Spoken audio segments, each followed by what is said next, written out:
조선야담 이야기 시작합니다.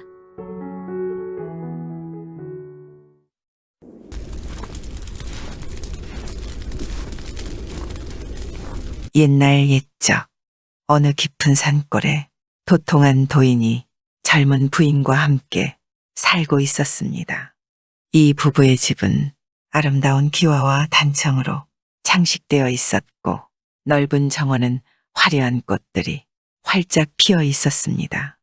남편은 도인이라 그런지 이미 100살이 넘었는데도 그 모습은 하나도 늙지 않았고 부인은 아름다운 용모에 애교가 넘쳐나니 두 부부는 천생연분인 양 화목하게 잘 살았습니다.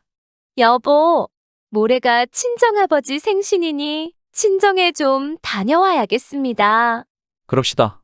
내가 산삼도 여러 뿌리 마련해 놓았으니 그걸 가져다 드리면 좋아하실게요. 어머, 아버지께서도 참 좋아하시겠어요. 도인과 그 부인은 먼 길을 갈채비를 하고 산을 내려왔습니다. 그들의 걸음걸이는 천천히 걷는 것 같았지만 단 몇 걸음 만에 십리를 가니 참으로 신묘하였지요. 그러니 친정이 제 아무리 먼 곳이라도 금세 도착할 수 있었습니다. 부부는 간만에 친정 부모님과 친지들을 만나 맛 좋은 음식을 나눠 먹고 즐거운 이야기를 나누며 며칠을 보내고 다시 집으로 돌아가기 위해 길을 나섰죠. 날은 추운 정월, 부부가 집이 있는 산에 막 오르려는데 공동묘지 앞에서 소복을 입은 한 여인이 이상한 행동을 하고 있는 것을 보았습니다. 여보, 저거 좀 보세요. 부인의 말에 도인이 돌아보니 소복을 입은 여인이 어떤 묘 앞에다 화롯불을 피워놓고 부채로 붙이고 있지 않겠습니까? 대체 저 여인이 저기서 뭘 하고 있는 것 같소? 그러게요. 부부는 도무지 그 여인이 뭘 하고 있는 것인지 몰라 다가가서 그 이유를 물었습니다. 아니, 이 추운 날 왜 무덤 앞에서 부채질을 하고 있는 것이요? 여인이 그 소리에 머뭇거리다 긴 한숨을 내쉬며 대답했지요. 이 무덤은 소인의 남편이온데 죽기 전에 자기가 죽은 뒤 3년을 난 뒤에 자기 무덤에 눈이 녹으면 그제야 재혼을 하도록 하라는 유언을 했습니다. 그래서 눈을 녹이느라 그랬습니다. 도인과 그 부인은 그 황당한 답변에 기가 찼지만 그저 고개만 끄덕이고 다시 가던 발걸음을 옮겼지요. 그리고 잠시 후 그 소복 입은 여인이 보이지 않자 도인의 부인이 말했습니다. 아이고, 그새를 못 참아서 새서방을 얻다니 참으로 꼴불견입니다. 부인이 소복한 여인의 부정함을 흉보자 도인이 웃으며 물었죠. 그럼 당신은 안 그러겠소? 뭘요? 내가 죽으면 정절을 지키며 혼자 살 수 있어? 그야 물론이지요. 저를 뭘로 보고 그런 서운한 말씀이십니까? 어찌 한 하늘 아래 두 지아비를 섬긴단 말입니까?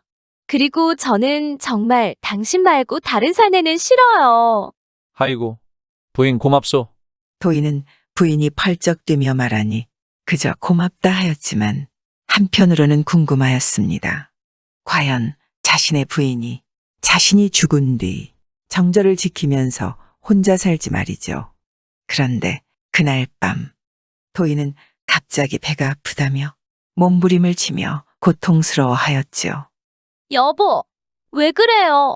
아, 배가 아프오. 도술로 어떻게 좀 해봐요. 아무래도 도인이 먹어서는 아니 될 독초를 먹은 것 같소. 도인은 그렇게 고통스러워하다 죽고 말았습니다. 깊은 산골에서 갑자기 상을 당한 부인은 기가 막혀 땅을 치며 대성통곡을 하였지요. 아이고, 일이 황망하게 간단 말이오. 이곳에서 백년천년 해로하자 굳게 약속하더니 이게 무슨 일이오? 그렇게 한참을 울고 나니 부인은 죽은 남편보다 여자의 몸으로 앞으로 어찌 살지 자신의 처지가 가여웠지요. 아이고, 이놈의 팔자가 왜 이리 사납더냐? 아이고. 그때였습니다. 문 밖에서 누군가 문을 두드리는 소리가 들렸지요. 이 깊은 산 중에 사람이 찾아오기는 처음이었습니다. 부인은 간신히 몸을 일으켜 대문으로 나가 물었습니다. 누구세요? 저는 도인의 제자입니다. 제자라고요? 부인이 그 말에 살며시 대문을 열었는데 이게 웬일입니까? 문 앞에는 얼굴이 수려한 한절무늬가 서 있지 않겠습니까? 어젯밤 금강산 깊은 골에서 돌을 닦고 있는데 문득 스승님의 창백한 얼굴이 떠올랐지요. 그래 혹여 스승님에게 무슨 변고가 생기지 않았나 걱정이 되어 이렇게 한달음에 달려왔습니다. 부인은 젊은이의 말에 갑자기 그 자리에 털썩 주저앉더니 통곡하기 시작하였지요. 아이고, 이리 나만 내버려 두고 가시다니, 아이고. 도인의 제자는 그런 부인을 부축하여 집 안으로 들어가 전후 사정을 듣고 위로하여 주었지요. 그런데 부인은 젊은이의 용모에 홀딱 반했는지 울면서도 자꾸만 젊은이를 힐끔힐끔 보며 감탄하였습니다. 아이고, 이리 젊고 잘생긴 제자가 있었다니. 그리고 젊은이는 부인을 위로하며 말했지요. 길은 바쁘지만 선생님의 장례를 지내고 가야 할 것 같습니다. 불감청 고소원이라 하였던가요.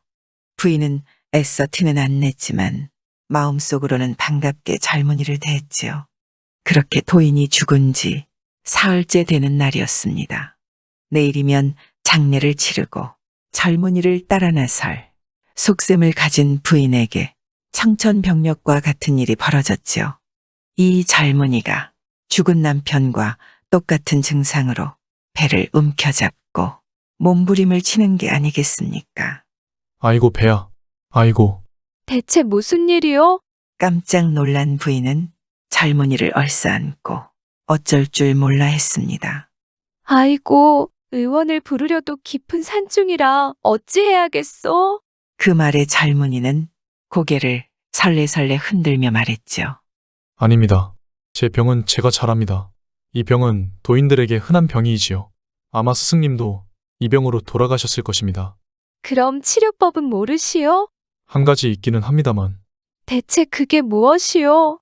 부인이 애타게 묻자 젊은이가 망설이다 대답했습니다. 이 병에는 죽은 지 사흘밖에 안 된 사람의 해골을 먹고 여인과 정을 통하여야 하오. 아이고, 나 죽겠소. 젊은이는 고통에 못 견디겠다고 비명을 지르며 방구석을 대굴대굴 굴렀지요. 순간 부인은 눈이 반짝 빛났습니다.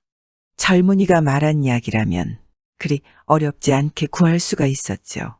부인은 서둘러 광에 들어가 시퍼런 도끼를 집어들었습니다. 그리고는 도인 남편이 잠들어 있는 관으로 다가가 관 뚜껑을 삐거덕 열어 제꼈지요. 남편은 그 속에서 편안히 잠든 얼굴로 누워 있었습니다. 이보시오. 산 사람은 살아야 하지 않겠소? 나를 원망 마오. 그런데 부인이 도끼를 번쩍 치켜들고 막 내려치려는 순간 송장이 벌떡 일어나며 껄껄 웃는 게 아니겠습니까? 그 광경에 기절초풍한 부인은 너무 놀라 뒤로 나가 자빠졌죠. 아이고, 당신은 3년은커녕 사흘도 넘기지 못하는구려? 그랬습니다. 남편은 자신이 죽어서도 정절을 지키겠다는 부인을 시험한 것이죠. 도술로 죽은 척을 하였고 젊은 제자는 자신의 분신이었던 것입니다. 그래도 참 짓궂은 남편입니다. 죽은 사람은 죽었다지만 산 사람은 살아가야 하는 게 맞지 않겠습니까? 뭐가 그리 궁금하다고 죽은 척까지 하여 부인을 슬프게 했는지 말이죠. 구독과 좋아요와 함께 오늘도 좋은 날 되세요.